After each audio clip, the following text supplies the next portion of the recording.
جارتي الهندية قالت لي حطي المكون ده على الفراخ وهيضاعف لك الفراخ. بس انا للاسف ما عنديش جارة هندية، قصدي خالتي السورية، ولا اقول لكم امي الامريكانية. لا لا خلاص هقول لكم الحقيقة. اولا السلام عليكم، ازيكم عاملين ايه؟ وحشتوني كتير كتير.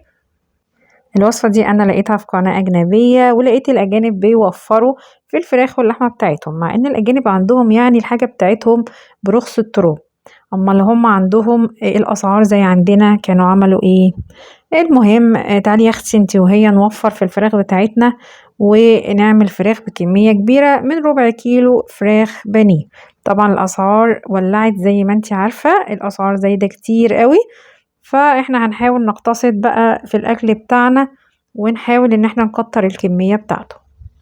مبدئيا كده كان معايا ربع كيلو من صدور الفراخ الفيليه، غسلتهم كويس قوي وصفيتهم من المية وضربتهم في الكبة لحد ما بقوا ناعمين خالص كده زي ما انت شفتي، وحطيتهم في البولة. جبت بطاطساية مسلوقة متوسطة، مش كبيرة قوي مش صغيرة قوي، بشرتها بالمبشرة بالجنب الناعم. تمام. البصل اللي انا بضيفه ده بصل متشوح، يعني انا جبت طاسة وحطيت فيها معلقة من الزيت، بصلاية متوسطة، شوحت البصل لحد ما اتكرمل وخد لون ذهبي كده زي ما انتوا شايفين، سبته يبرد خالص. خدت نصه عشان انا هحط نصه على البرجر بتاع اللحمة. بعد كده جبت بيضتين كسرتهم فوق المكونات بتاعتي، وبعدين هحط معلقتين كبار مليانين من النشا. بعد كده هقلب بقى تقليبة كده قبل ما احط البهارات، يعني هحاول امزجهم ببعض كده قبل ما اضيف البهارات. لسه طبعا هضيف ملح وبهارات. الوصفة اللي معايا ما فيهاش بهارات كتير، لان هي وصفة من قناة اجنبية، والاجانب ما بيحبوش يحطوا بهارات بالكمية اللي احنا بنحطها كده، يعني بنترس البهارات في كل حاجة احنا بنعملها، وبنضيع من طعم اللحمة والفراخ والحاجات اللي احنا بنعملها. يعني انا برضو بميل لان البهارات ما تبقاش كتير، يا دوبك كده حاجة رشة بسيطة كده تطعم معانا الاكل، بس ما تضيعش طعم الاكل. قلبنا بقى الخليط بتاعنا قلوبة حلوة كده، وبعدين هنضيف بقى الملح والبهارات. بحط ملح على حسب الكمية اللي عندي، يعني انا عاملة ربع كيلو هحط لهم ملح على قدهم. هتعملي نص كيلو وتضاعفي الكمية برضو، حطي الملح على القد، حطي وبعدين دوقي، لو حسيتي ان هو عايز تاني زوديه مفيش مشكلة عندي. بعد كده هنحط رشة من الفلفل الاسمر ورشة من الكزبرة الناشفة. اي بهارات عايزة تضيفيها بعد كده بقى اتفضلي ضيفي اللي انت عايزاه كله. طبعا الاكل اذواق، والبهارات دي طبعا اذواق حسب ما انتي عايزه. حطيت ما يعادل عصير ليمونه، وكمان منساش معلقه كبيره من الخل، علشان الليمون والخل بيضيعوا زفاره الفراخ، وفي نفس الوقت بيدوني طعم حلو للفراخ.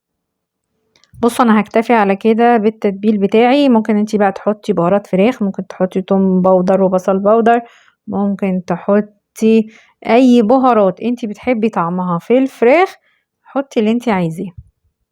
قلبنا بقى الخليط بتاعنا قلوبة حلوة كده مع كل البهارات، وبعد كده حطيته في كيس بلاستيك بتاع التلاجة ده، وهقفله بقى عشان نبتدي نسوي.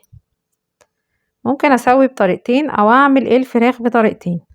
اول طريقة هجيب طاسة تيفال ما تكونش بتلزق، وهحط فيها شوية صغيرين خالص من الزيت. لما الزيت بيسخن معايا ببتدي بقى اجيب الكيس بتاع الفراخ اللي انا عملته، وهفتحه بقى بالمقص كده، فتحة مش كبيرة قوي ومش صغيرة قوي. هاخد بقى الطاسة وهحط فيها بقى زي ما انا عايزة اعمل الفراخ بتاعتي صوابع طويلة كده للسندوتشات، مفيش مشكلة اهو زي ما انتوا شايفين بتخرج معايا بكل سهولة. وبالمقص ممكن لو انا يعني مثلا هي مش بتتقطع معايا او مش اخد الكمية اللي انا عايزاها كده اقطع بالمقص. ممكن اعمل صوابع للسندوتشات، وممكن اعملها دواير زي ما انا عايزة، اقدر اتحكم في التشكيل بتاعها.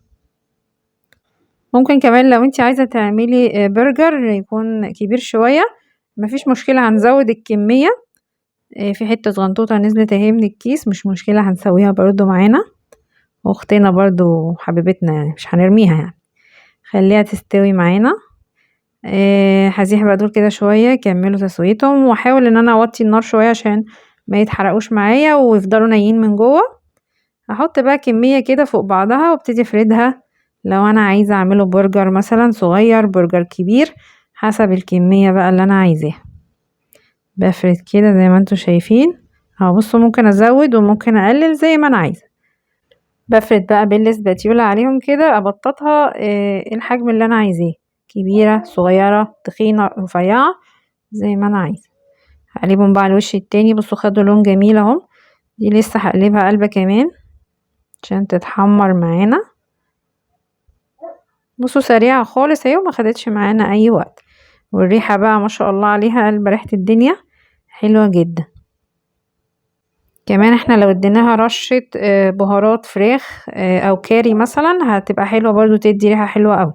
خلاص انا كده طلعتهم من الطاسة بعد ما اتحمروا. تعال نشوف بقى الطريقة التانية اللي احنا ممكن نعملها بيها. بس في الحالة دي لو احنا هنعملها مثلا مقلية هزود شوية دقيق مع الخلطة.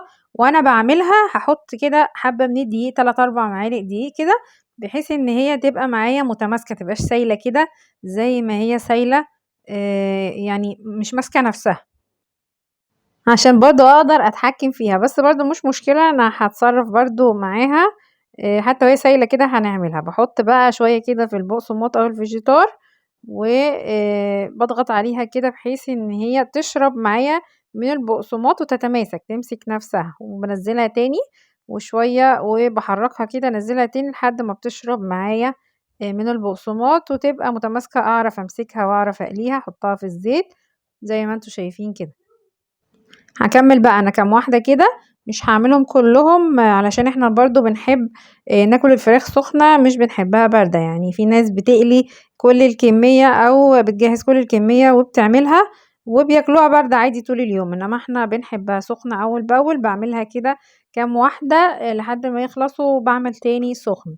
دي اللي هي كانت في الطاسة المتشوحة حلوة برضو مش وحشة، والمقلية بتعجب الولاد اكتر اللي هي بقى ايه بالفيجيتار او البقسماط او ايا كان الحاجة اللي انتوا هتحطوها فيها.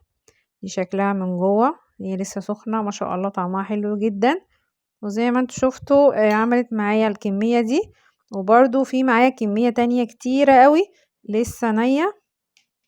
يعني كل الكمية دي عملتها من ربع كيلو من الفراخ الفيليه، وخدت الكيس بتاعي قعدته في طبق غويط علشان ما ينزلش معايا الخلطة بتاعة الفراخ. هحطه بقى في التلاجة الوقت محتاجه وبطلعه وبعمل بقى الفراخ طازة بطازة بتبقى سخنة وجميلة. بس كده الفيديو بتاعنا خلص. يا رب يكون الفيديو بتاع جارتي الهندية وخالتي السورية عجبكم. ما تنسوش اللايك والشير والسلام عليكم.